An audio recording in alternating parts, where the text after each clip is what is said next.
Si des gens écrivent, c'est parce que le monde est un acte de langage. La langue humaine est un outil de signifiance, de délivrance. Écrire, c'est dire.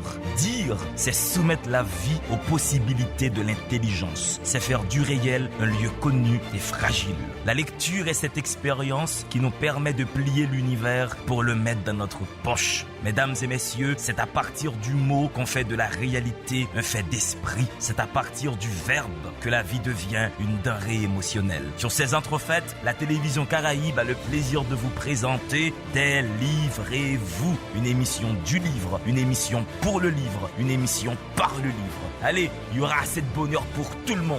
Délivrez-vous, délivrez-vous. Mesdames et messieurs, bonsoir. C'est Délivrez-vous qui débarque sur vos écrans. Délivrez-vous pour célébrer le livre, délivrez-vous pour saluer l'intellection, délivrez-vous pour organiser un propos intelligent aujourd'hui sur la sociologie, sur le développement, sur la philosophie. Mon invité, il a 27 ans, il va porter cette parole-là. Mais que voulez-vous? Restons dans le rubricage habituel, ouvrons cette émission avec Temps Poème.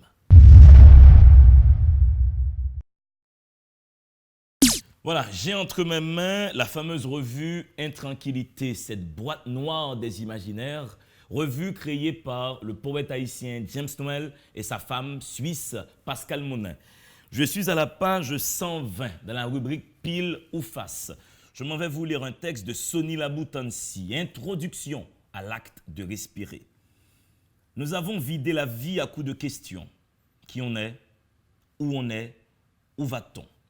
À toutes ces questions, je donne une réponse. Mais pour l'accepter, il faut avoir le courage, je dirais même le culot d'exister. Au fond, si vraiment vide il y a, pourquoi ne pas en profiter pour y mettre quelque chose? Pourquoi ne pas l'utiliser à exister? L'homme est trop beau pour qu'on le néglige. Cependant, ne vous abusez pas. Je ne parlerai jamais du petit collectionneur de plaisir, ni du vendeur de situation, ni du monteur de vin, ni du caissier d'opinion, ni du brouteur de position, ni de l'émondeur de slogan, ni de la petite machine à calcul des races. Je ne parlerai jamais du truand esthétique, ni du cochon idéologique, ni du délinquant culturel, ni du drogué linguiste, ni du débauché tiers-mondisant. Je ne parlerai pas du candidat du néant, je parle du volontaire. Volontaire parce qu'en fin de compte, la mention d'humain est tellement crasseuse qu'elle n'appartient qu'aux volontaires. Volontaire à la condition d'homme qui veut, mais surtout qui dit mieux. Les révolutionnaires ont échoué. Et leur échec est plus cuisant que celui des saligots en titre. Les bourgeois ont échoué comme des hommes. Les révolutionnaires ont échoué comme des dieux. Poète, dira-t-on. Mais le poète, qu'a-t-il de plus que les autres, sinon son entêtement? Il se nomme à traverser la rue, là où la viande est ferme. Il se désigne à puiser les choses dans leur nom. Bref, il parle et respire à titre d'exemple. En cela, il est différent de l'homme qui s'improvise en improvisant l'univers. En posant l'acte d'exister, il échappe délicieusement au terrorisme de respirer. Il crée ce corps-langage où son âme vante. Ce monde-langage, pourquoi pas? Il arrive à épingler l'univers au fond de son émotion. Et quand le vulgaire déclare « on ne vit qu'une fois », il éclate, impuissant. Maintenant, qui est poète et qui ne l'est pas?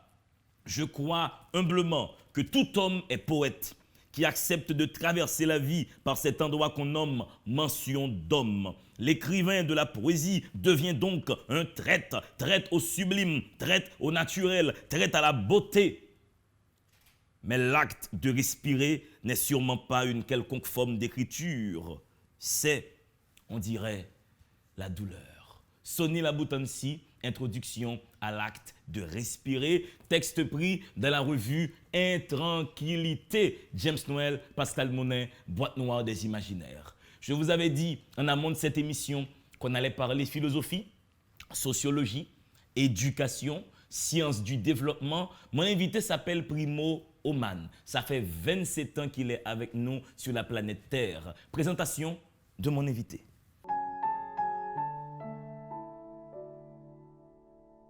Né le 13 mars 1992 à Port-au-Prince, plus précisément à Baillargeau, petit quartier situé entre Paco et Carrefour-Feuille, Roman Primo a fait ses études primaires au collège mixte Louis-Saint-Laurent et ses études secondaires au lycée Toussaint-Louverture. Après son bac en 2010, il a rompu le contrat imaginaire familial qui le prédestinait à devenir un médecin pour embrasser en mars 2011 le champ des sciences sociales en intégrant la faculté des sciences humaines, où il a complété son cursus en travail social avec mention excellence. Initié à la philosophie pendant sa dernière année au lycée par ses anciens professeurs Paul-Léonce Villard et l'écrivain Néhémie Pierre Dahomey, il a réalisé en parallèle une licence en philosophie à l'école normale supérieure en 2012 et 2015. Roman Primo a débuté sa carrière professionnelle dès ses 19 ans en donnant des cours privés et devient 2 ans plus tard, progressivement dit-il, professeur de philosophie dans plusieurs établissements scolaires du pays, notamment l'institution Mère Delia et le lycée national de Philippe Guerrier d'Acaille. Roman Primo est philosophe de formation, diplômé en Master 2 à l'Université Paris 8 Vincennes-Saint-Denis et un futur cadre en développement. Dans le cadre de son cursus en études du développement à l'Université Paris 1 Panthéon-Sorbonne, pour décrocher un second diplôme de Master 2, il est actuellement en Haïti pour réaliser un stage professionnel de fin d'études dans le champ genre et développement au sein de la SOFA, Solidarité Femmes Haïtiennes. Ses travaux de recherche portent généralement sur la question du don, des rapports Nord-Sud, de la coopération au développement et sur la problématique de l'intervention des ONG internationales en Haïti. Il consacre beaucoup de temps à ses études et ambitionne de faire une thèse de doctorat sur la problématique d'aide au développement des ONG internationales en Haïti. Si des gens écrivent, c'est parce que le monde est un acte de langage. La langue humaine est un outil de signifiance, de délivrance. Écrire, c'est dire. Dire, c'est soumettre la vie aux possibilités de l'intelligence. C'est faire du réel un lieu connu et fragile. La lecture est cette expérience qui nous permet de plier l'univers pour le mettre dans notre poche. Mesdames et messieurs, c'est à partir du mot qu'on fait de la réalité un fait d'esprit. C'est à partir du verbe que la vie devient une denrée émotionnelle. Sur ces entrefaites, la télévision Caraïbe a le plaisir de vous présenter Délivrez-vous, une émission du livre, une émission pour le livre, une émission par le livre. Allez, il y aura assez de bonheur pour tout le monde. Délivrez-vous, délivrez-vous.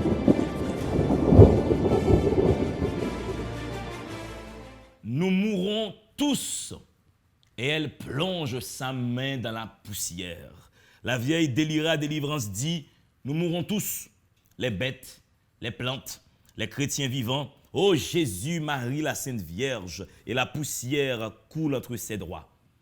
La même poussière que le vent rabat d'une haleine sèche sur le champ dévasté de petits milles, sur la haute barrière de cactus rongée de vert de gris, sur les arbres, ces baillarrondes rouillées. La poussière monte de la grande route et la vieille Délira est accroupie devant sa case. Elle ne lève pas les yeux, elle remue la tête doucement. Son madras a glissé de côté et on voit une mèche grise, saupoudrée, dirait-on, de cette même poussière qui coule entre ses doigts comme un chapelet de misère. Alors elle répète, nous mourrons tous, et elle appelle le bon Dieu. Mais c'est inutile. Parce qu'il y a si tellement beaucoup de pauvres créatures qui aiment le bon Dieu de tout leur courage que ça fait un grand bruit ennuyant et le bon Dieu l'entend et il crie « Qu'elle est foutre tout ce bruit !» Roman, voici ma manière de te recevoir à Délivrez-vous. Jacques Roumain qui dit « Il y a tellement de cris qui montent vers le bon Dieu se fâche. Il dit « Mais qu'elle est foutre tout ce bruit !» Tout à fait, je pense que c'est extrêmement intéressant de commencer par le commencement, on va dire. Ouais, parce que tu devais me proposer une liste de livres qui t'a particulièrement marqué. Et fait remarquable, Gouverneur de la Rosée, Crois-moi Roman, c'est le livre qui est le plus retourné à Délivrez-vous sur 3 ans d'émission. Ok. En fait, j'ai pu lire ce texte. Je crois que j'étais en réto. À ce moment-là, j'étais au lycée Toussaint-Louverture. Et puis, on était de la même promotion. Tout à fait. Disons ça à l'écran tout de suite. On était camarades de classe, côte à côte au lycée Toussaint. Ouais. Quand je suis allé à l'école normale supérieure, j'ai été admis à l'école normale supérieure. Et puis, on a eu un cours avec un prof de linguistique qui nous demandait de produire une analyse structurelle de cette œuvre-là. de gouverneur de la Jacoumain, Rosée, gouverneur de la Rosée. Jacoumain. Et donc, il fallait lire le texte du début jusqu'à la fin et de bien suivre les différentes parties qui structurent le texte et de comprendre l'agencement de ces parties afin de dire en quoi consiste l'idée ou les idées qui traversent le texte. J'ai été vraiment étonné de voir comment cette partie-là, elle est cruciale pour comprendre le sens de ce texte que l'on a tendance à réduire, que l'on a tendance à considérer comme un simple roman paysan, sans regarder le côté universel. Ça va totalement au-delà des propos que Jacoumain du côté tient dans ce roman roman. et paysan, en effet, Roman. Parce que, tu sais, c'est un livre qu'il faut relire. Moi, quand j'étais en 9e année ou 3e secondaire, quand j'ai lu ce texte, moi, je ne l'ai pas aimé. Je me rappelle que j'étais à la bibliothèque Monique Calixte. Tout le monde me dit il faut lire Gouverneur de la Rosée. Je m'y mets, j'ai détesté. C'est en relisant, on va dire 4 ans plus tard, que je me suis rendu compte de toute la portée de la plume et le propos de ce roman. C'est quand même un roman athée, Oman. Es-tu d'accord avec ce principe-là? Est-ce que Gouverneur de la Rosée serait un roman athée? Je comprends là où tu veux en venir, mais sauf que moi, je l'aurais dit autrement. Parce que effectivement, par rapport à l'extrait que tu viens de lire, on voit bien qu'il y a une distance critique qui s'établit d'emblée par rapport à la question de la religion, par rapport à la question de la croyance dans une divinité ou dans des divinités. Absolument. Et si on prend l'organisation même de l'histoire, Jacoumain, il met Manuel face à ses responsabilités. C'est aussi un roman existentialiste. C'est l'homme qui est face au réel et qui doit l'affronter, sans Dieu, sans les lois. Oui, dans le sens littéral du mot existence, pas forcément dans le sens de Sartre, puisque justement, dans le sens de Sartre, on est plutôt sur une perspective. Alors que cette perspective-là, je ne crois pas que c'est une perspective qui est revendiquée forcément par Jacoumain. Parce qu'on le sait, Jacoumain, il est plutôt marxiste, il est plutôt communiste. Donc c'est vrai que l'existentialisme de Sartre, ça a beaucoup de choses à voir avec le marxisme. Oui, il y a beaucoup de liens. Il y a beaucoup de liens, mais ce n'est pas évident que l'on peut les confondre. C'est vrai que, au départ, un écrivain, lorsqu'il écrit, il ne part pas sur une intentionnalité. C'est-à-dire, il écrit. C'est à nous, lecteurs, d'inventer le propos du livre, de le trouver. Moi, ça m'a beaucoup plu quand il continue en disant « Et il se bouche les oreilles en parlant du bon Dieu, c'est la vérité et l'homme est abandonné. » Là, c'est vraiment... Par contre, bien aimé comme personnage, lui, il n'est pas philosophe, il n'est pas intellectuel, il n'a pas comme toi fait des études en France, mais il a un propos athée. Bien aimé son mari, lui, il fume sa pipe, la chaise calée contre le tronc d'un calebassier, la fumée ou sa barbe cotonneuse s'envole au vent. Oui, dit-il en vérité, le nègre est une pauvre créature. Délira semble ne pas l'entendre. Une bande de corbeaux s'abat sous les chandeliers. Leur croassement enroué racle l'entendement. Puis, ils se laissent tomber d'une volée dans le champ calciné comme des morceaux de charbon dispersés. Bien-aimé appelle Délira. Délira! Délira, oh! Elle ne répond pas. Femme, crie-t-il. Elle lève la tête. Bien-aimé brandit sa pipe comme un point d'interrogation. Tu vois, la plume, une très belle image. Il a brandi sa pipe comme un point d'interrogation. Tout à fait. C'est vrai que la pipe, ça, dans une certaine mesure, ressemble à un point d'interrogation. Voilà, je trouve que c'est une très belle image. Et moi, si tu veux, c'est un extrait que tu aimes. Tu peux lire un extrait que tu as aimé. Oui, on va faire ça comme ça. Parce qu'il y a un extrait que j'ai beaucoup aimé, c'est l'extrait où Manuel, enfin, va pénétrer dans les chambres intérieures d'Anaïs. C'est une description, je ne sais pas si j'arriverai à trouver ça là comme ça sur le pif, mais c'est une description mais magnanime et magnifique. Mais ce que je trouve particulier, j'en reviens au personnage de Bien-Aimé, je ne sais pas si c'est pour ces raisons-là que tu aimes Gouverneur de la Rosée. Moi, je trouve que c'est unique, c'est original que Jacoumain ait fait d'un paysan un individu en capacité de mettre en question l'idée de Dieu. L'idée qu'il y aurait un arrière-monde surdéterminant le monde dans lequel nous sommes. Moi, je ne vois pas les choses de cette manière-là. C'est là que ça devient intéressant. Oui, tout à fait, parce que quand je regarde, d'habitude, c'est ma manière de faire, c'est ma méthode. Quand je lis en auteur, je prends le texte et je l'inscris dans le développement de la pensée de l'auteur. Okay, je situe le texte en question par rapport à l'œuvre complète, globale de l'auteur en question.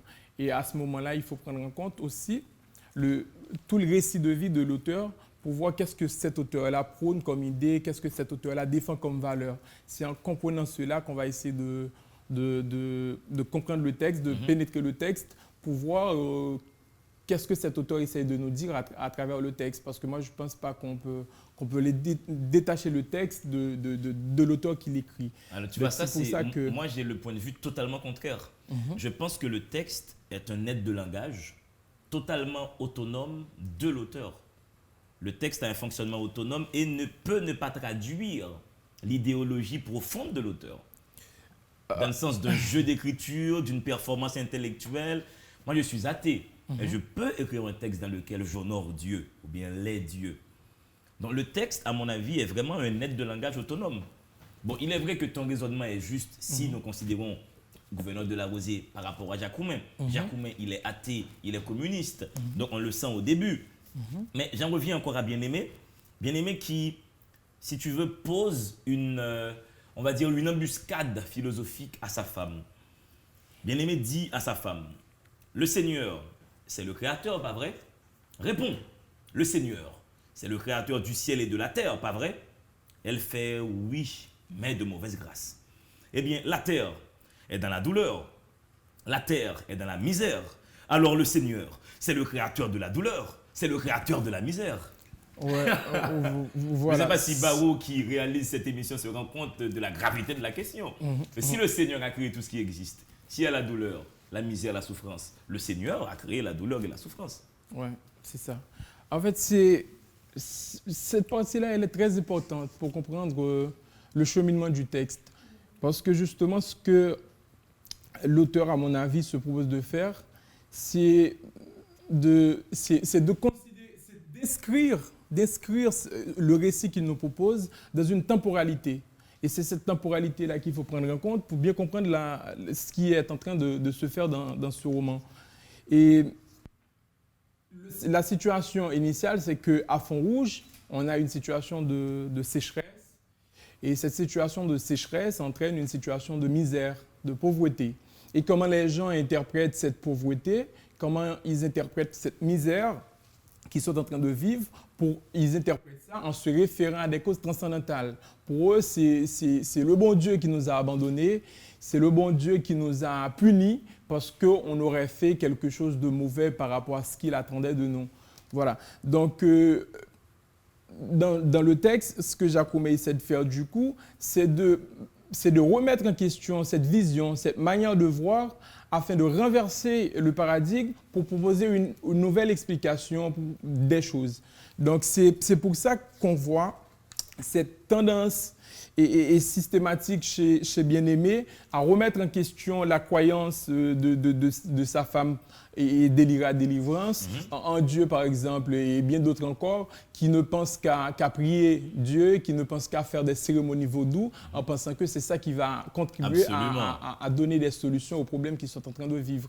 Donc, l'idée, c'est de montrer que non, c'est pas ça la question, c'est plutôt à nous-mêmes de prendre, d'assumer notre responsabilité pour essayer de trouver des causes matérielles à nos problèmes et du coup, d'essayer de trouver les solutions adéquates. Là, tu poses bien, justement, le plateau. Tu poses bien le cadre. Là, les gens ont une claire idée sur ce qui se passe dans Gouverneur de la Rosée.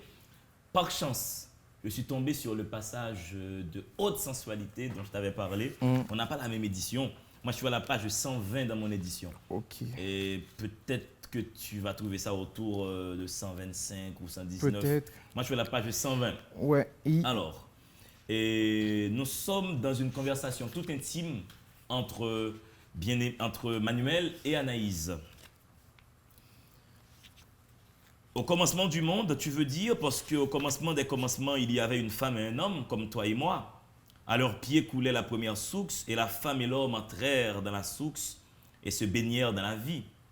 Il lui prit la main. Donc là, c'est Manuel qui prend la main d'Anaïs. Viens. Il écarta les lianes. Elle entra dans le mystère du figuier maudit. C'est le gardien de l'eau, murmura-t-elle, avec une sorte de terreur sacrée.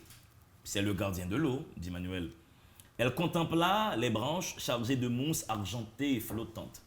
Il a grand âge. Il a grand âge. On ne voit pas sa tête. Sa tête est dans le ciel. Ses racines sont comme des pattes. Elles tiennent l'eau. Montre-moi l'eau, Manuel.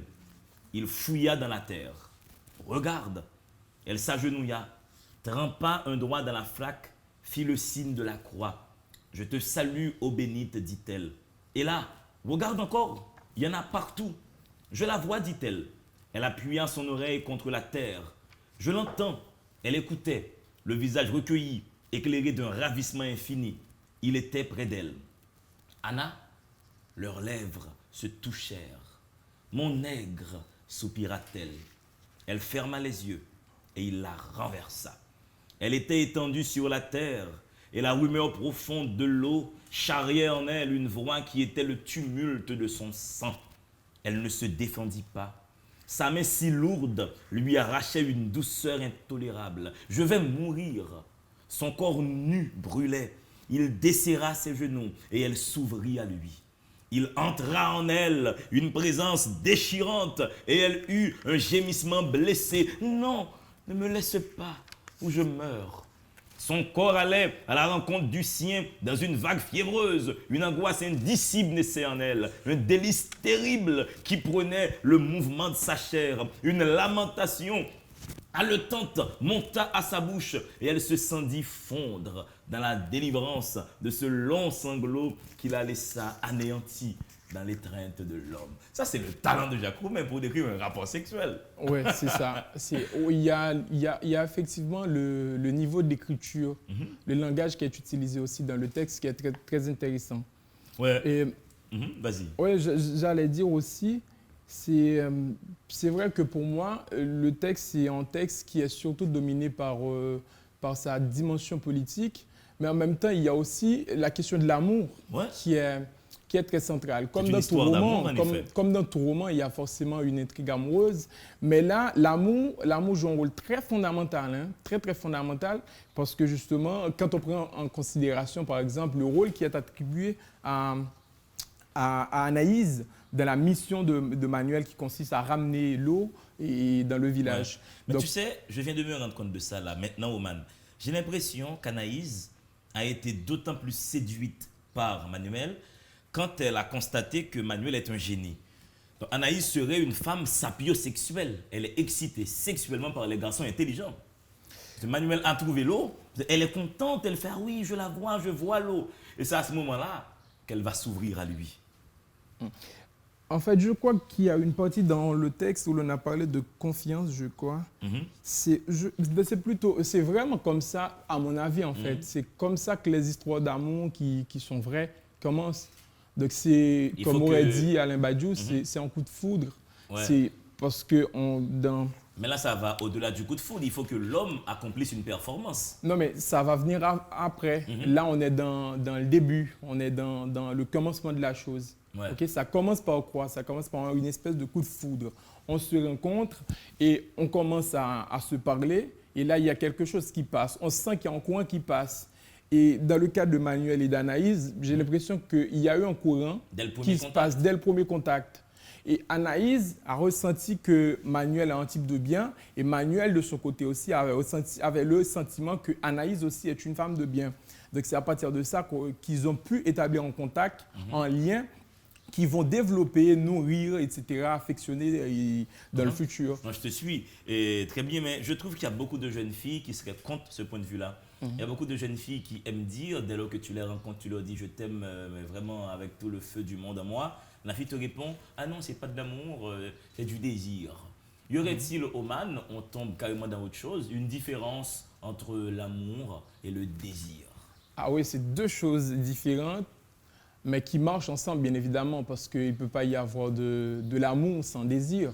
Bien qu'il peut y avoir de désir sans qu'il y ait forcément, C'est ça que sans je qu'il n'y ait comprends pas forcément de l'amour. Oman, dès lors que tu désires une femme, ton système l'accepte, tu aimes cette femme. Non, pas c'est du- pour ça que tu la désires. Non, pas du tout. Le désir, c'est un besoin, en fait. Tout comme l'amour est un C'est un besoin. besoin. Oui, mais c'est un autre type de besoin. C'est un autre type de besoin parce que l'amour, il y a beaucoup de choses, beaucoup de critères qu'il faut prendre en compte pour définir l'amour. Par exemple, la durée. Par exemple, son rapport à l'autre dans la question de l'amour. L'amour, c'est d'abord, comme a dit Alain Badiou, c'est une relation de deux. C'est une relation de deux. Il parle de mathématiques du 2, en effet. Ouais. Voilà, une espèce de mathématique de deux. Alors que, par exemple, dans le désir, assez souvent, c'est l'un presque contre l'autre dans la problématique du désir. C'est la personne qui se pense et des fois sans faire attention au désir de l'autre. Dans le désir, moi je ne suis pas totalement d'accord. Je vais faire référence à Lacan. Lacan aime beaucoup dire il n'y a pas de rapport sexuel. Tu sais pourquoi? Dans le sens où quand deux personnes couchent ensemble, c'est chacun qui monte son propre film dans le corps de l'autre. C'est la femme qui veut prouver qu'elle a un bon potentiel et qu'elle est excellente au lit. C'est l'homme qui veut prouver qu'il est fort, qu'il est physique, qu'il peut donner du plaisir.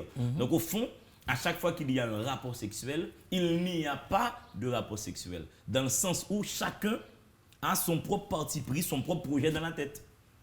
Donc le désir et l'amour, c'est peut-être la même chose, non? Non, non, c'est pas la même chose. Par exemple, j'ai évoqué tout à l'heure deux critères. Il faut les considérer. D'abord, le temps. Le temps, c'est fondamental pour parler de l'amour. On ne peut pas aimer rien qu'une nuit. Non, c'est pas possible.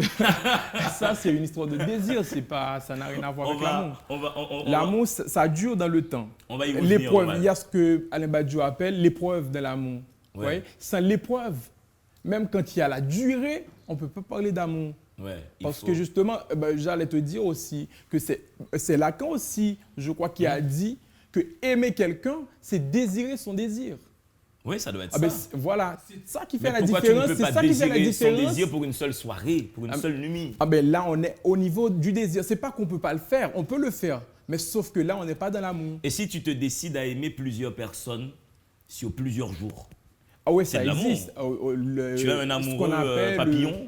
Ce qu'on appelle le polyamour. Ça existe. Il y a des gens qui sont amoureux de plusieurs personnes en même temps. Des hommes et des femmes aussi. Hein. Donc, Ça c'est quelque chose. C'est pas forcément quelque chose de machiste, de sexiste, cette question-là. Ça existe de fait.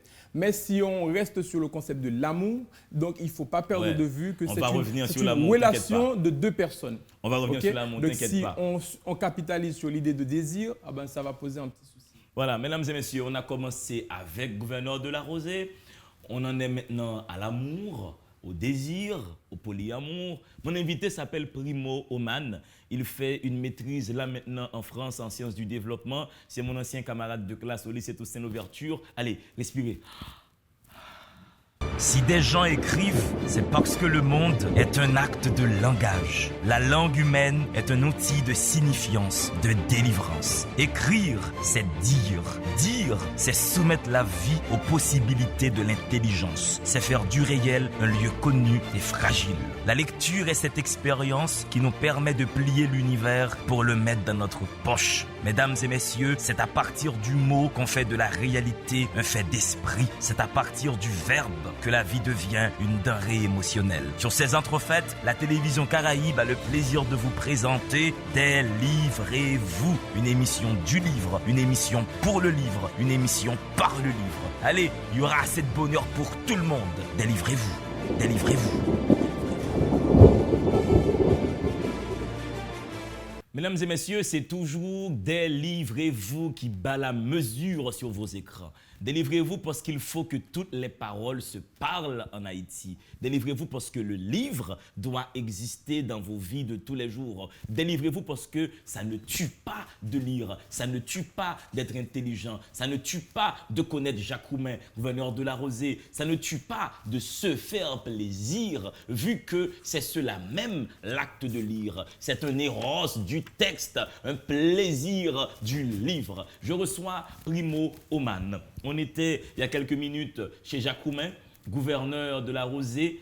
Cela fait 3 ans que je vous martèle ce livre à l'écran. Et là encore, avec Oman, on a exploré un autre aspect de Gouverneur de la Rosée. On parle du désir, on parle de l'amour. Et là, tu es tombé sur un passage que tu souhaites lire. Tout à fait. J'ai envie de lire un passage, un extrait. Donc moi, je suis à la page 105 par rapport à mon édition. En fait, ok, on va dire paragraphe 6. Pas paragraphe 6 en fait, chapitre 6. Chapitre 6, je crois que c'est la 3e page. Ok. Tu peux le trouver? Vas-y, je vais voir si. Ok. Mais vas-y. Chapitre 6, ok. Elle fit une révérence devant lui. Je te salue, Manuel. Je te salue, Anna.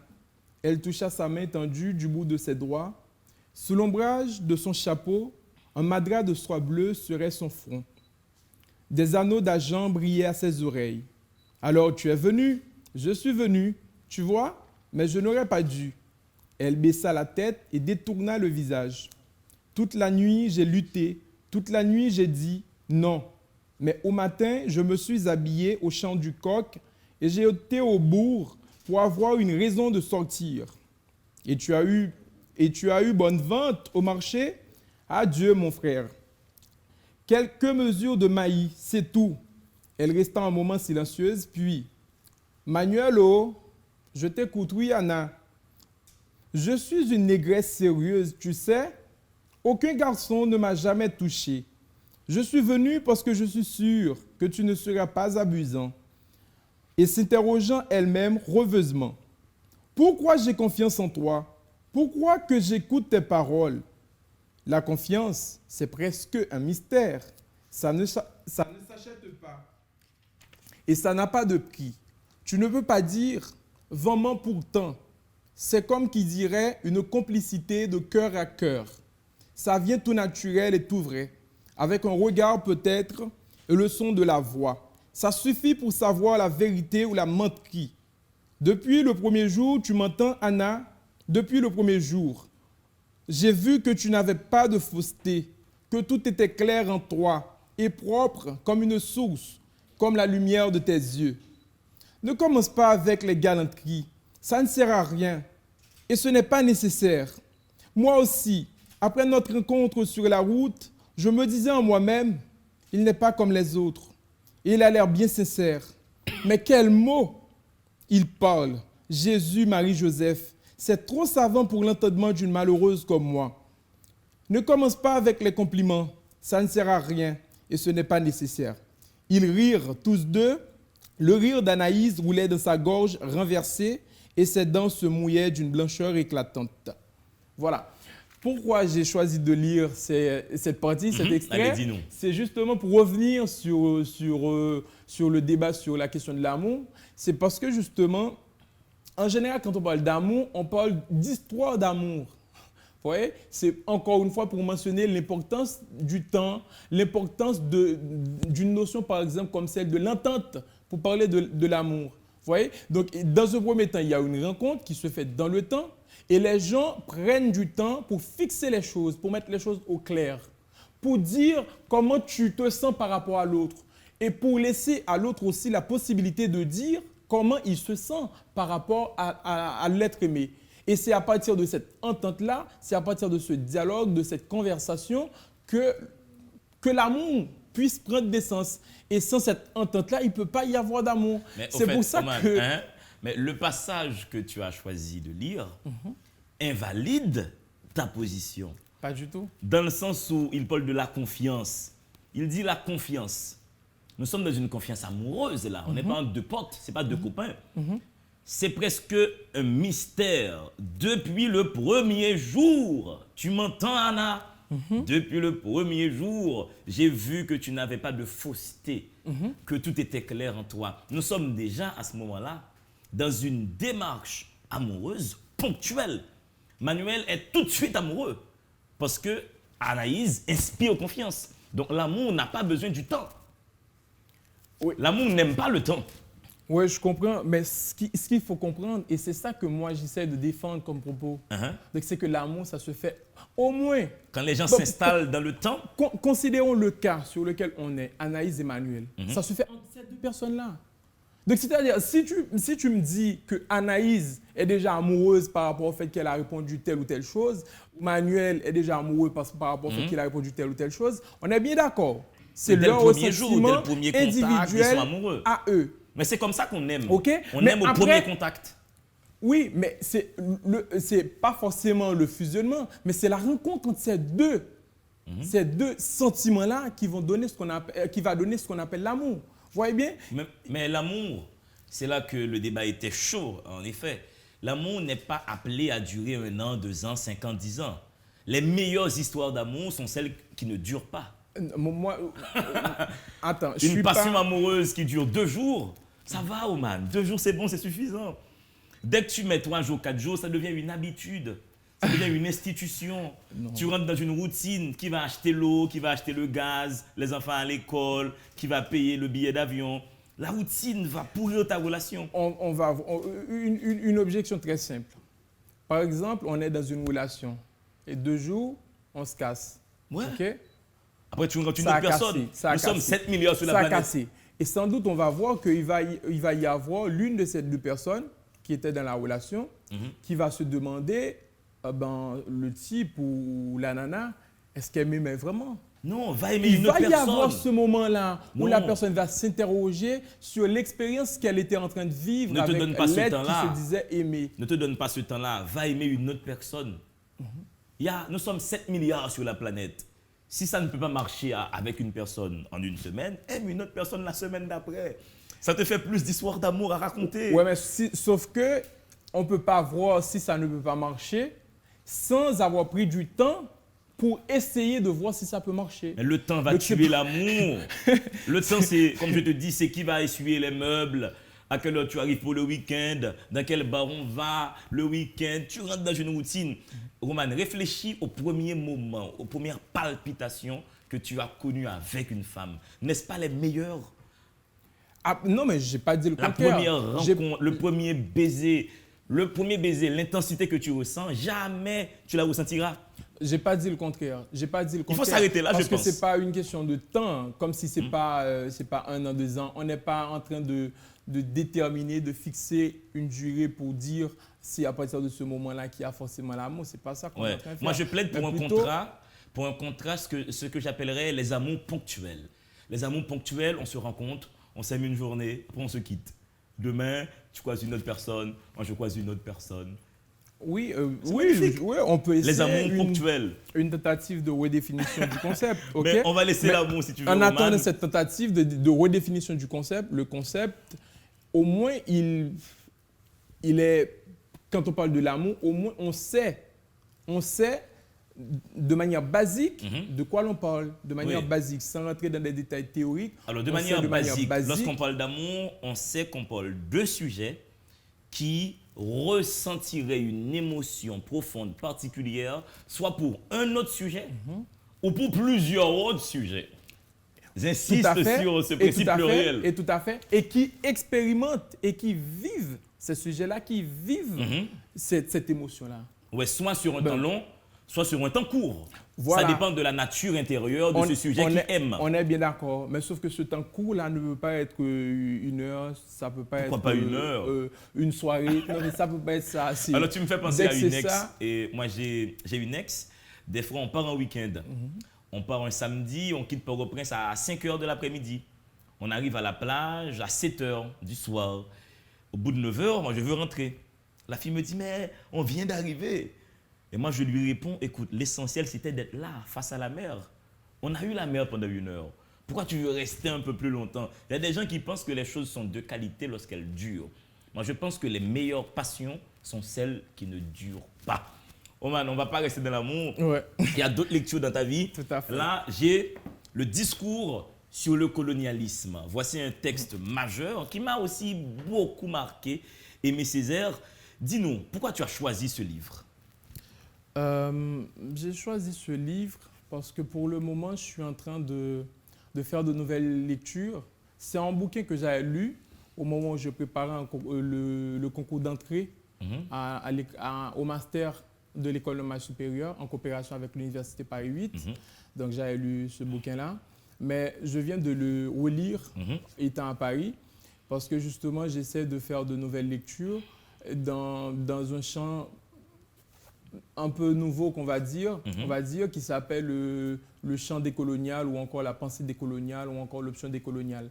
Donc, il arrive que Aimé Césaire, toute la pensée d'Aimé Césaire et notamment la pensée, les propos qu'il développe dans ce bouquin-là, est très important pour comprendre la pensée décoloniale. Ouais, il est considéré comme un précurseur.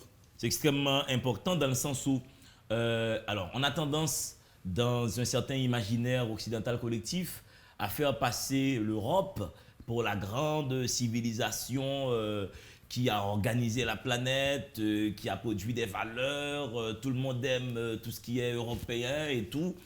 Mais on néglige l'héritage africain et on ne se rend pas compte que les Européens sont historiquement d'horribles criminels. Quand tu envahis un peu, prenons le cas d'Haïti, quand des Espagnols arrivent ici en 1492, nous étions déjà une société organisée, avec un système politique, avec un système de valeurs, avec une religion. Mais quand les Européens sont arrivés, c'est ce que Aimé Césaire dit, ils nous ont mis à genoux et nous ont tout pris.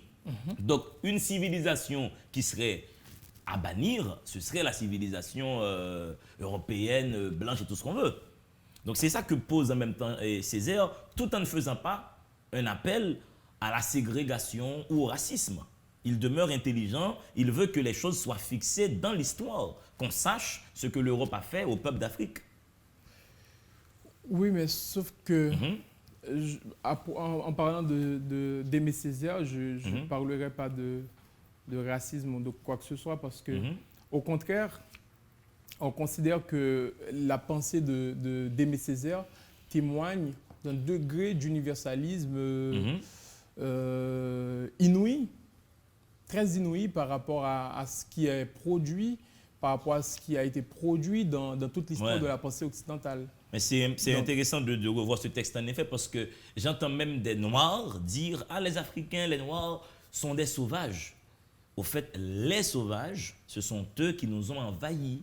C'est eux qui nous ont pris notre culture, qui font que tous les Haïtiens maintenant se prennent pour des chrétiens. Jésus est arrivé en Haïti en 1492 avec Christophe Colomb, avec les armes, avec l'agenouillement de tout un peuple. On nous a tués pour accepter Jésus.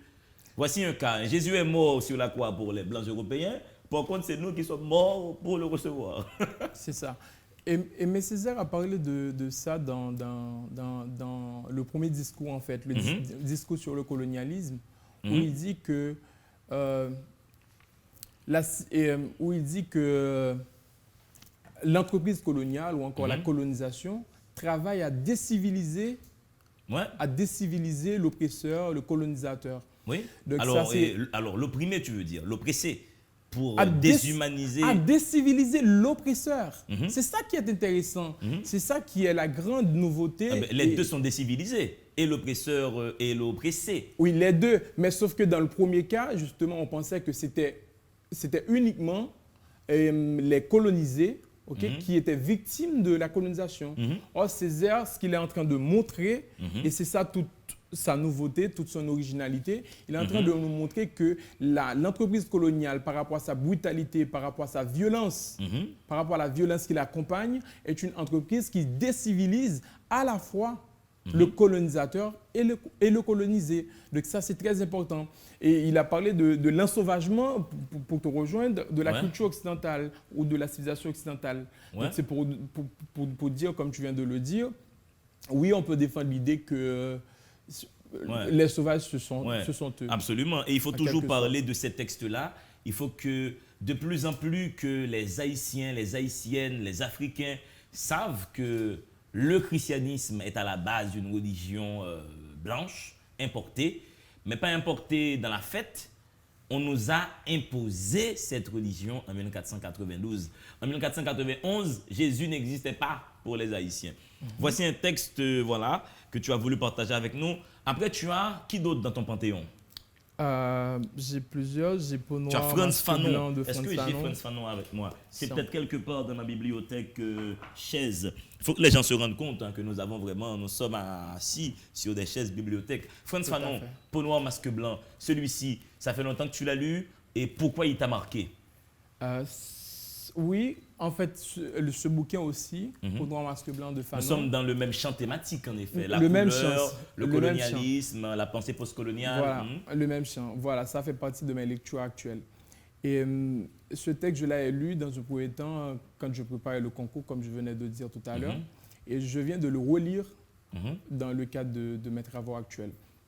C'est un texte extrêmement intéressant pour comprendre les conséquences, les effets pervers de la colonisation à la fois sur le colonisateur et le colonisé. Il reprend le geste d'Aimé Césaire dans le discours sur le colonialisme et le développe. Okay? Il le développe pour montrer que l'entreprise coloniale, ça participe à faire aux colonisateurs ou aux Blancs, etc., de croire qu'ils sont supérieurs aux Noirs, et ça participe également à faire croire aux Noirs qu'ils sont inférieurs. Et c'est là que ça devient intéressant, le travail de Fanon. Parce que je ne sais pas si tu n'as pas l'habitude d'entendre des Haïtiens dire « Oh, vaudou, bah, sale ça. Oh, moi-même, bah, n'a pas mon noir, non. Bah, n'a pas pauvre, non. » Toi, c'est, si tu veux, les processus coloniaux qui sont en marche. Quand l'Haïtien dit « Haïtien, c'est chien », c'est le processus colonial. C'est l'autoflagellation de soi. C'est le fait de ne pas se prendre au sérieux, de se critiquer, de s'humilier soi-même. Et c'est là que l'entreprise coloniale est toujours en œuvre dans nos sociétés.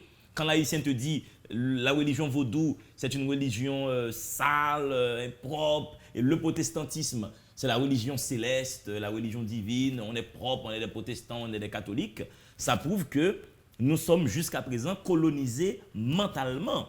Parce que nous ne prenons pas au sérieux notre culture et nous prenons la culture occidentale pour la culture de référence. Tout à fait, mais sauf que dans la perspective qui est celle de Fanon, la question de la religion, elle est plutôt problématique. Oui. Parce que justement, c'est l'une des entreprises qui participe à l'aliénation des opprimés, quoi. Mais au fait, ce qu'il faut garder, ce que les gens doivent garder en tête, Peau noire, masque blanc de Frantz Fanon, c'est vraiment un texte que tout homme noir, que tout blanc doit lire. Ça ouvre le regard, ça élargit les horizons pour comprendre comment des procédés qui complexent les rapports des hommes entre eux, comment des hommes arrivent à intégrer des complexes d'infériorité. Et c'est ça qu'il faut bannir. Frantz Fanon, Peau noire, masque blanc. Et également des complexes de supériorité. C'est les deux. Les deux complexes. Il faut pas où les le blanc séparer. considère qu'il serait supérieur et tout. Donc il faut mettre à mort ces deux complexes qui sont en œuvre. Peau noire, masque blanc, lecture de Primo Oman. Le discours sur le colonialisme, c'est à lire. Gouverneur de la Rosée, Jacques Roumain, c'est encore à lire. Écoutez, vous suivez des livres et vous, il y aura assez de bonheur pour tout le monde. Allez, respirez. À tout de suite. Si des gens écrivent, c'est parce que le monde est un acte de langage. La langue humaine est un outil de signifiance, de délivrance. Écrire, c'est dire. Dire, c'est soumettre la vie aux possibilités de l'intelligence. C'est faire du réel un lieu connu et fragile. La lecture est cette expérience qui nous permet de plier l'univers pour le mettre dans notre poche. Mesdames et messieurs, c'est à partir du mot qu'on fait de la réalité un fait d'esprit. C'est à partir du verbe que la vie devient une denrée émotionnelle. Sur ces entrefaites, la télévision Caraïbe a le plaisir de vous présenter Délivrez-vous, une émission du livre, une émission pour le livre, une émission par le livre. Allez, il y aura assez de bonheur pour tout le monde. Délivrez-vous, délivrez-vous.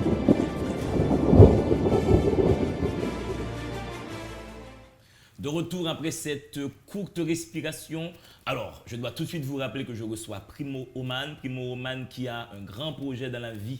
Monsieur veut faire un doctorat dans les sciences du développement. Ça promet, ce pays a besoin de professionnels du développement ou pas. C'est ce qu'on va voir. On va aborder maintenant le dada de Primo Oman, le développement. Le développement, Oman, pour un jeune garçon comme toi, qui fait sa maîtrise là dans les champs du développement. Tu es même de passage en Haïti, là maintenant pour faire un stage de 3 mois. Après tu retournes en France poursuivre avec tes études et faire un rapport de stage et tout. Mais dis-nous le développement, lorsqu'on l'étudie, qu'est-ce que c'est? C'est un concept très très complexe. Et moi quand je m'approche vers ce concept, je préfère choisir l'approche historique pour éviter de faire des amalgames, pour éviter de dire n'importe quoi. Parce que justement, il y a des gens qui pensent que le développement, cela va de soi. Et justement, c'est ça que Gilbert Rist essaie de nous dire dans un premier temps dans son texte, Le développement histoire d'une croyance occidentale. Il nous dit qu'il y a une naturalisation qui est faite de ce concept-là, alors que de fait, c'est un concept qui a pris naissance dans un contexte historique particulier, spécifique. Donc c'est en replaçant le concept dans son contexte historique de naissance qu'on va comprendre, quand on parle de développement, effectivement, de quoi l'on parle. Mais lui, il associe dans son travail le développement à un vouloir d'extension d'une économie de marché. Donc pour lui, c'est ça le développement, c'est associé à une idée de la croissance. Est-ce que toi, tu comprends le développement un peu dans cette logique économique-là? Ah ben voilà, dans sa perspective qui est une perspective génétique, comme il l'a défini, une perspective génétique, historique, critique, ah ben c'est ça le développement. C'est une tentative d'élargir le marché occidental, le marché propre au système capitaliste, en faisant semblant, justement, on va aider les peuples du Sud que l'on considère comme des peuples sous-développés dans un premier temps et en voie de développement dans un second temps. Et comme lui, il a posé cette question, Oman, qu'est-ce qui se cache derrière cette idée de développement? Qu'est-ce qui se cache derrière le mot? Qu'est-ce qu'on doit voir dans ce mot, dit-il, ce mot valise, ce mot plastique, il dit? Ça dépend de l'utilisation qu'on fait de ce mot. Si, par exemple, un leader politique, un décideur politique ou un ensemble de personnes qui ont des responsabilités politiques essaient de prendre la voie du développement, donc ils vont donner un contenu spécifique à ce terme qui n'est pas forcément le contenu, le sens que l'on attribue à ce terme quand on fait une approche historique critique de ce terme. Par exemple, quand on parle de projet de développement, littéralement, ça veut dire un projet qui consiste à changer une situation sociale donnée, une situation économique donnée, dans le but de contribuer à l'amélioration des conditions de vie d'un ensemble de gens, de personnes, d'une population qui se trouve sur un territoire donné.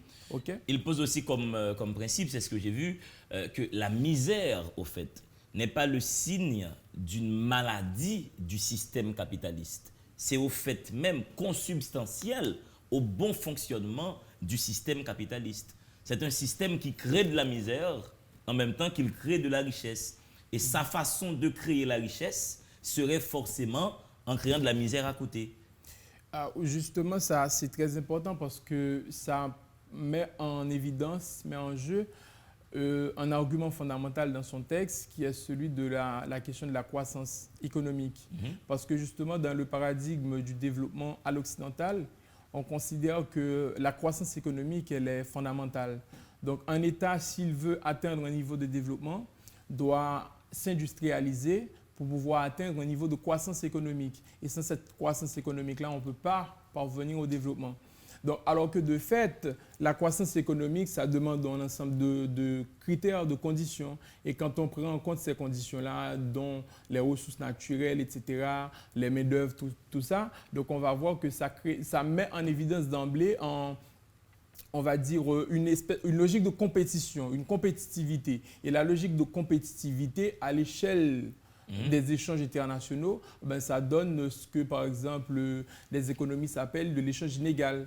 Dans un système d'échange inégal, c'est sûr qu'il va y avoir forcément de la pauvreté. Et quand il y a de la pauvreté, eux, qu'est-ce qu'ils vont faire en retour? Ils vont faire semblant de nous aider de fait pour pouvoir continuer la logique de marché. Parce que justement, en dépit du fait qu'un pays donné est pauvre, il faut avoir des consommateurs Donc, pour que les choses puissent circuler. Les pays pauvres, si on comprend bien, Oman, de cette perspective, des pays comme le nôtre, constituent au fait des marchés pour des pays riches. Et là, nous sommes toujours dans une compréhension du concept du développement, dans le sens où le développement consiste à étendre l'économie de marché. Donc, si Haïti ne produit pas assez de riz pour nourrir sa population, Ça fait l'affaire de beaucoup d'agriculteurs américains qui, eux, peuvent produire un riz spécialement pour Haïti. Si nos pêcheurs n'ont pas de moyens technologiques pour pêcher, ça fait l'affaire des pisciculteurs américains qui vont nous faire le fameux poisson de Miami, comme on l'appelle. Donc c'est là que c'est pervers aussi l'idée du développement. Oui, je suis... Et sans parler des ONG. Qu'est-ce qu'une ONG sinon une institution qui brasse la misère? Sans misère, sans la faim dans le monde, il n'y a pas d'action contre la faim. Sans des enfants qui meurent de faim, il n'y a pas l'UNICEF. Tout à fait, c'est des questions qui se posent. Donc ces institutions-là ne vont pas se battre pour éradiquer totalement la misère. C'est une question que l'on peut se poser. Ouais, elles vont faire comme Michel Martelly. Donc elles vont peindre la misère, comme on a fait à Jalousie. On va peindre, mais c'est toujours là. Et c'est avec ça qu'on a de gros salaires et tout. Tout à fait, tout à fait. Sans ça, ces associations-là, elles n'auront plus leur raison d'être. Ouais. Donc, il faut que la misère existe pour qu'elle puisse continuer à exister. Et j'imagine que ça fait l'affaire des ambassades aussi. Lorsqu'un diplomate travaille en Haïti, il bénéficie peut-être d'une prime de risque. On lui dit « Ah, c'est dangereux ici, donc une prime parce que tu as risqué ta vie. » C'est comme des pays comme l'Afghanistan, comme le Pakistan, comme le Yémen. Ces pays-là vont toujours être en guerre parce que ça crée de gros mouvements d'argent. Déjà pour la vente des armes, mais aussi pour les primes de risque, pour les primes d'installation et tout ce qui va avec. Oui, et en même temps, il faut se mettre d'accord sur la complexité des choses aussi parce que, comme l'a dit Machiavel, il n'y a pas de cadeau, il n'y a pas de don dans les rapports internationaux. Les rapports entre les nations, il n'y a pas de don, il n'y a pas de cadeau. C'est à chaque État de se défendre, de défendre ses intérêts. Absolument. Donc, c'est pour ça qu'on ne peut pas regarder la chose que sur un angle moral. Oui, il ne faut pas se victimiser, il faut prendre des dispositions aussi. Voilà, il faut essayer de comprendre la chose dans sa complexité pour voir pourquoi c'est comme ça et comment est-ce qu'on peut essayer de se donner des alternatives pour pouvoir avancer et créer des solutions qui pourront nous aider à l'avenir à sortir du rapport de dépendance vis-à-vis de l'Occident, vis-à-vis des États-Unis par exemple, qui constituent un très grand marché dans le monde occidental. Absolument. Alors pour les gens qui viennent tout de suite de rejoindre cette émission, je rappelle que ça s'appelle Des livres et vous. Je rappelle que je reçois Primo Oman, qui est un jeune haïtien qui fait des études présentement en France en sciences du développement. Il fait une maîtrise. Et là, je vais taquiner Oman pour lui dire, quand tu considères, on va dire, tout l'écosystème socio-économique haïtien, as-tu déjà étudié un système économique, politique, un plan de développement qui serait capable, pour répéter Leslie Maniga, de basculer ce pays dans la modernité? Est-ce que Haïti est récupérable? Peut-on développer ce pays avec les théories que tu apprends maintenant à l'école? Ah ben oui, oui, bien évidemment. Sur quoi peut-on miser? Où doit-on commencer, Oman? Je sais que tu es un Master 1, mais tu as vu quand même des choses. Où peut-on commencer là maintenant pour commencer à effectuer un changement de paradigme et d'envisager une Haïti développée? Bon, là, je vais essayer de répondre selon ma vision des choses. Et je crois que dans le cas d'Haïti, comme c'est le cas pour la plupart des pays du Sud, et il y a le champ politique qui constitue un enjeu majeur de la question du développement. C'est-à-dire, c'est comment les gens s'entendent pour faire cité, pour faire société. Ça, c'est une question de base. Est-ce que les gens qui nous dirigent, c'est des gens qui ont le développement comme préoccupation, qui ont le changement social dans le but de favoriser le bien-être des gens comme perspective? Voilà, ça, c'est déjà la première question. Pour aller plus concrètement, la question, par exemple, de la bonne gouvernance en Haïti, c'est une question qui fait défaut.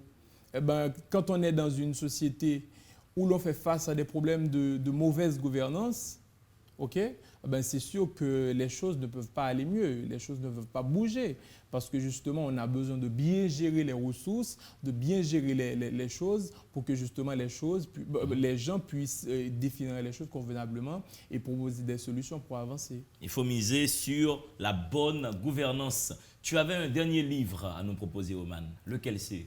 En fait, c'est un texte très fondamental et qui est écrit par Walter Mignolo, qui s'appelle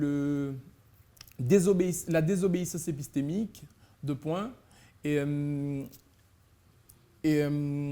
désobéissance épistémique. La désobéissance épistémique, rhétorique de la modernité, le titre est long, hein, Ouais. rhétorique de la modernité, logique de la colonialité et grammaire de la décolonialité. Voilà, donc le titre est long.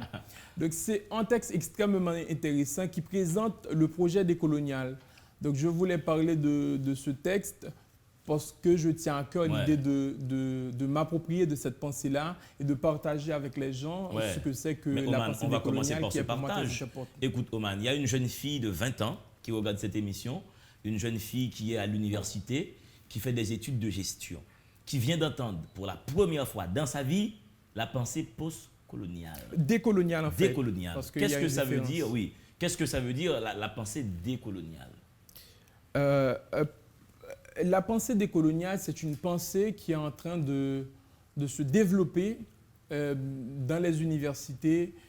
Ça a commencé à se développer d'abord aux États-Unis, ensuite sur le continent européen, plus précisément en Angleterre, et ensuite là maintenant, la pensée décoloniale est en train de gagner du terrain en France, mais un petit peu moins par rapport aux États-Unis et l'Angleterre.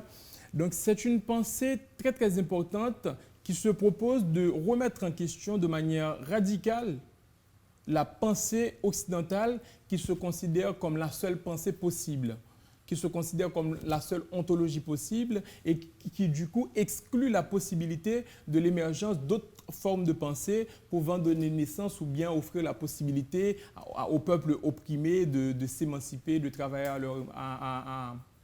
leur émancipation. Donc du coup, dans cette forme de pensée décoloniale, des philosophes vont être déterrés, les philosophes qui ont été oubliés dans l'histoire occidentale officielle vont être reconsidérés. Parce que l'Occident a choisi de nous présenter un certain nombre de penseurs. On a Voltaire, Montesquieu, Aristote. À l'école normale supérieure, j'imagine que tu n'as pas étudié un seul philosophe japonais, un seul philosophe africain. Dans cette pensée décoloniale, il faut revoir les producteurs de sens. Ah ben c'est ça. C'est tout à fait ça, parce que justement par rapport au texte que je viens d'évoquer, la désobéissance épistémique de Walter Mignolo, cette idée-là, elle est centrale pour comprendre la pensée décoloniale. L'idée d'une désobéissance, l'injonction même, une injonction de désobéissance épistémique, c'est-à-dire essayer de faire une rupture radicale vis-à-vis de la pensée occidentale pour apprendre à penser de par nous-mêmes, en prenant en compte notre réalité, notre situation, pour proposer de nouveaux paradigmes, pour proposer de nouveaux schèmes de pensée qui puissent contribuer à favoriser l'émergence de Et quand nous sommes dans une démarche épistémique, nous sommes dans des épistémères, nous sommes dans des blocs de savoir. L'épistémologie, c'est une discipline philosophique qui s'occupe de la connaissance, une réflexion pointilleuse sur la connaissance, sur la valeur de la connaissance. C'est ça. Donc, dès lors que nous sommes dans ce lieu de la pensée, il faut revoir la manière dont nous développons des rapports avec la connaissance. Il faut chercher à maîtriser d'autres formes de connaissance. Ben, c'est ça. Il y a un concept fondamental dans la pensée décoloniale qui me permet de faire le lien avec ce que tu viens de dire. C'est le concept de la colonisation du savoir. Oui. Ou de la colonialité du savoir. C'est-à-dire que les savoirs sont des savoirs coloniaux et qui ne servent qu'à alimenter le projet colonial. Ouais. Parce que justement, pour les penseurs de la pensée décoloniale, le projet colonial, il est encore à l'œuvre en dépit des décolonisations, des processus de décolonisation qui ont été entamés. Là, je comprends. Et au lendemain de la Seconde Guerre mondiale, sur le concrètement, continent africain et asiatique. Donc concrètement, Oman, si je fais le lien entre ce que tu me dis là, entre tes études, entre cette nécessité de révolution épistémique, si à Port-au-Prince, il se pose un problème d'urbanisation, comment organiser la ville, au lieu de se référer qu'à des urbanistes français, américains, canadiens, il faudrait peut-être apprendre à développer une forme d'intelligence collective haïtienne nous permettant de résoudre des problèmes qui sont posés à nous en passant par un schème de savoir qu'on produirait nous-mêmes. C'est ça, mais sauf que ça va prendre du temps, parce que justement, cette pensée-là, si elle n'existe pas d'abord, on ne peut pas faire référence à elle. Ouais. OK? Mais ce que les auteurs essayent de dire dans la pensée décoloniale, c'est que justement, la pensée occidentale, vu que c'est une pensée totalisante, elle exclut la possibilité pour d'autres pensées d'émerger. Donc, du coup, l'idée, c'est de faire émerger des pensées, c'est d'investir dans l'université, d'investir dans la faculté des sciences humaines, dans l'école normale supérieure, afin que des jeunes puissent émerger comme des chercheurs, faire des recherches et proposer des paradigmes de pensée. Ouais. Et ça, c'est un projet de long terme, etc., mais qui va contribuer à faire en sorte que on peut penser par nous-mêmes sans pour autant, sans forcément être obligé de faire référence systématiquement à la pensée occidentale, qui est une pensée excluante, totalisante, qui ne prend pas en compte vraiment notre situation. Est-ce que toutes les pensées, Primo Oman, ne sont pas totalisantes et excluantes? Voilà, est-ce que ce n'est pas le propre même de la pensée? En fait, je ne crois pas que c'est le propre de la pensée. Parce que justement, on ne peut pas détacher la pensée du contexte dans lequel elle est produite. Mais la pensée se pose toujours comme vérité absolue. Dès lors que tu penses, quand tu dis à quelqu'un « je pense que », donc tu émets une opinion que tu considères comme étant une vérité absolue. Donc tu exclus l'autre pensée. Non, mais c'est paradoxal en soi parce que justement la formulation, elle est subjective. C'est « je pense que ». Oui. Donc d'ailleurs, on est bien d'accord que c'est son propre point de vue. Okay? Donc si c'est son propre point de vue, ça offre la possibilité à l'autre de dire aussi « je pense que ». Du coup, ça fait un affrontement de pensée. Ça fait un affrontement de pensée. Voilà, affrontement de pensée, ça c'est mieux. Donc c'est la pensée la plus forte, si on veut, pas nécessairement la meilleure, mais la plus forte qui va avoir le dessus. Voilà, c'est ça. Mais sauf que la pensée décoloniale, le constat sur lequel elle est fondée, c'est un constat qui consiste à dire que la pensée occidentale, elle exclut toutes les autres cultures. Elle exclut toutes les autres formes de pensée, elle exclut toutes les ontologies. Est-ce que la pensée décoloniale c'est une revanche épistémique, une revanche de l'Afrique qui revient sur la table des discussions, sur la table et qui demande un renversement des schèmes épistémiques? C'est pas une revanche à mon sens, mais c'est une tentative de sortir, de faire une rupture vis-à-vis de la pensée occidentale afin de proposer quelque chose qui peut nous aider à expliquer notre situation, à rendre compte de nos états d'âme, de notre manière de vivre, de notre manière de faire. Parce que justement, ce qui est produit dans le contexte occidental, il est produit pour expliquer la situation des Occidentaux, du peuple occidental. Il ne prend pas en compte forcément la réalité des Haïtiens.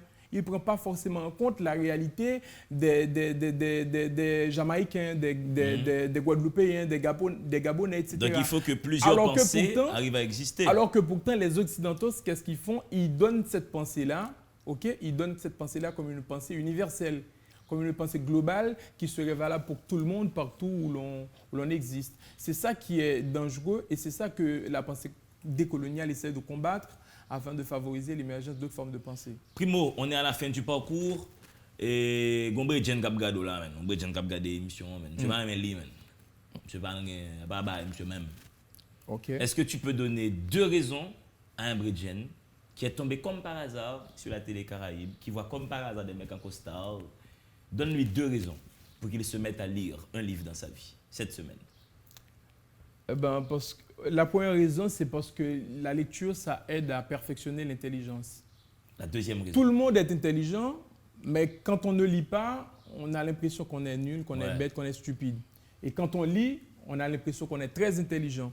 Donc c'est déjà très important de lire parce que justement, ça va nous donner de l'estime de soi. Ça va faire en sorte qu'on développe une certaine maturité pour mieux comprendre les choses, mieux comprendre la vie et mieux vivre sa vie, quoi. Merci Primo Oman. La deuxième raison, on l'a pas. La deuxième raison, c'est parce que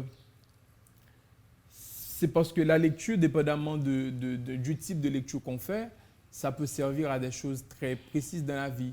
Par exemple, lire un roman comme Gouverneur de la Rosée, ça peut aider non seulement à se cultiver davantage, mais également à s'épanouir. Parce que la manière dont Roumain traite la question de l'amour dans ce texte est extrêmement intéressant. Ça fait plaisir. Et quand on lit ça, ça fait plaisir. Moi, je jouis. Quand on lit ça, ça fait beaucoup de plaisir. Donc moi, je pense que voilà. Donc c'est lire pour être plus intelligent, c'est lire aussi pour s'épanouir. Pour s'épanouir, c'est un lieu de haute jouissance. Voilà, pour s'épanouir, etc., pour son propre développement personnel. Merci Oman, bon stage en Haïti et bon retour en France. J'espère qu'on va se croiser à Paris comme la dernière fois et qu'on se fera une petite boîte de nuit comme la dernière fois. Bien sûr. Voilà. Merci, ça a été un plaisir. Primo Oman, sociologue, philosophe et très prochainement docteur en sciences du développement. Il va nous revenir en Haïti, mais pétri d'intelligence, chargé de culture, et il pourra nous aider afin de basculer ce pays dans la modernité. Allez Leslie Maniga, parole de ma bouche. Nous allons maintenant faire une place à Maître Philippe Volmar dans la rubrique Temps Science. Nous allons parler, tenez-vous bien, d'eschatologie cosmique. Ça promet. Ça s'appelle Délivrez-vous, c'est la télé Caraïbe. Respirez.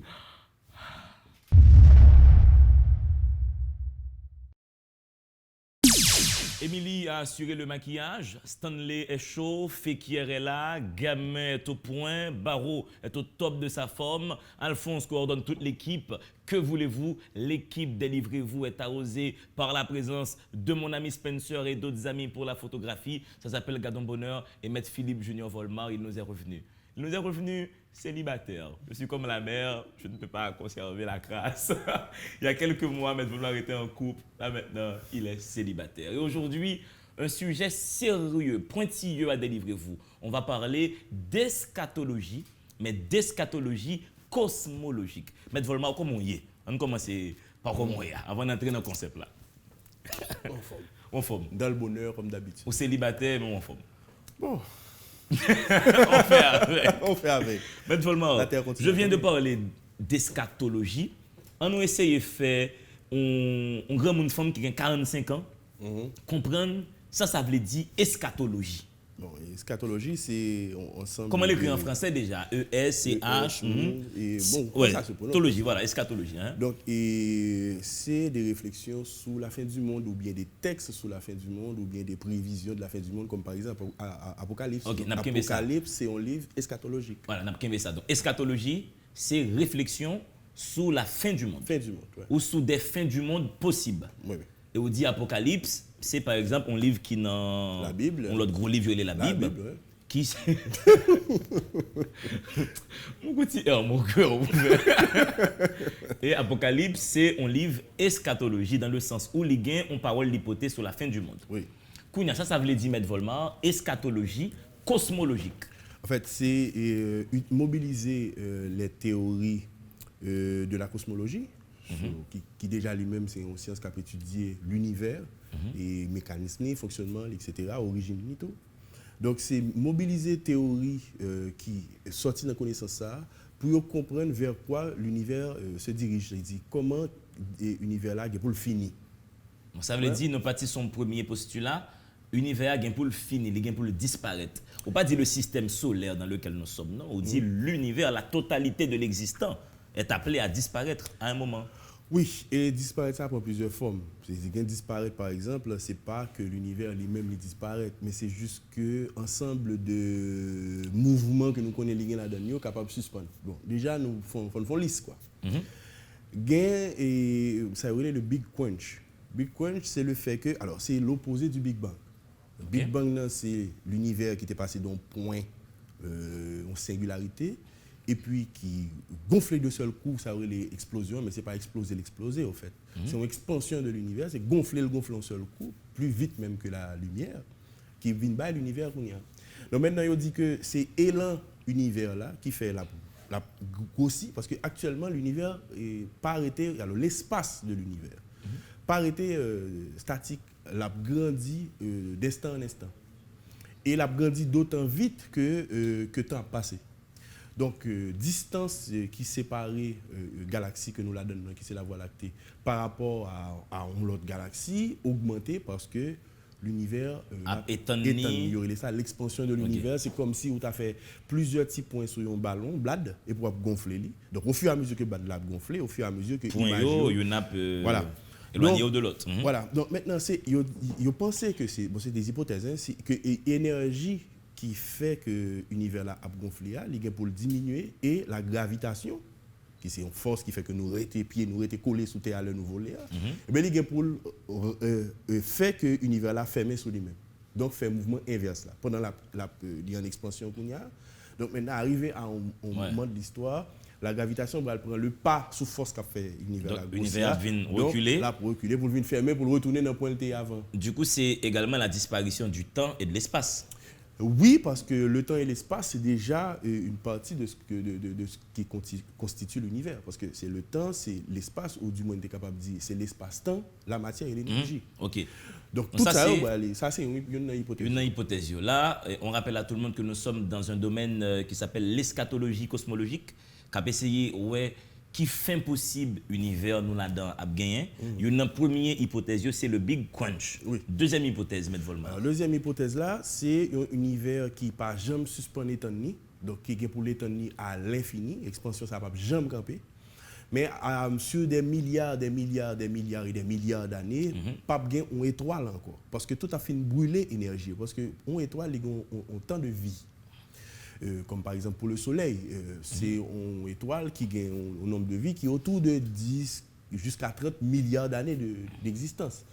Donc il y a des étoiles qui sont beaucoup plus massives, qui vivent moins longtemps, donc 500 millions d'années par exemple. Donc toute étoile, il peut finir. Parce qu'il y a un carburant qui a brûlé, qui c'est hydrogène. L'hydrogène va transformer en hélium, après ça, l'hélium va transformer en carbone, etc. Jusqu'à ce qu'il finisse par arriver à un niveau de transformation que le Soleil n'a pas utilisé encore le saltonon en naine blanche. Naine blanche, c'est quand on a brûlé, et puis qui pas continuer à brûler encore, mais qui est toujours une chaleur là-dedans. Tu vois, c'est comme si on te mettait ton fer sous du fer. Et maintenant, on retire du fer, mais il est toujours l'humain, il est toujours rouge. Donc, chaleur, ça a fait qu'il a pu mettre des rayonnements. Maintenant, après des milliards et des milliards d'années encore, naine blanche, ça va tourner de naine noire. Ça, c'est comme si le fer avait une frette. Donc, il ne va pas y mettre aucune lumière encore. Donc, nous allons vivre dans un univers qui n'a aucune lumière là-dedans. Donc, un univers tout noir, pas aucune vie possible, puisque la vie n'est pas possible sans étoiles. Sans étoiles, sans lumière et tout. Et comment deuxième hypothèse ça relève? Eh bien, c'est un univers, pas grand nom particulier, non, mais c'est juste que c'est un univers qui ne va jamais disparaître, et puis qui est vide. Qui est vide, comme si l'espace a toujours existé. Oui, l'espace et le temps a toujours existé. Si tu veux, ce sont les êtres cosmiques qui vont disparaître, les planètes. En fait, il n'y aura que des naines noirs, et puis aussi il y a les trous noirs aussi. Mais avec la théorie de Stephen Hawking, il y a des hypothèses qui font comprendre que même les trous noirs disparaîtront. Parce que, je t'ai dit que tout ça qui est entré dans le trou noir n'est pas sorti. Absolument. Mais Stephen Hawking dit lui-même qu'il y a des rayonnements qui font que le trou noir là toujours un bagage qui a évaporé. Donc, après des milliards et des milliards d'années, donc tout trou noir a évaporé, donc pas de trou noir encore. Donc, selon cette théorie. Il y a une autre théorie qui est beaucoup plus dramatique encore, qui c'est après des milliards et des milliards d'années. C'est toujours sur des milliards d'années. Des milliards et des milliards d'années, les protons sont instables sur le long terme. Donc, proton qui constitue l'atome, pour tout le monde capteur de nous là, il songé qu'un noyau, un atome, il y a un neutron et puis il y a un proton là.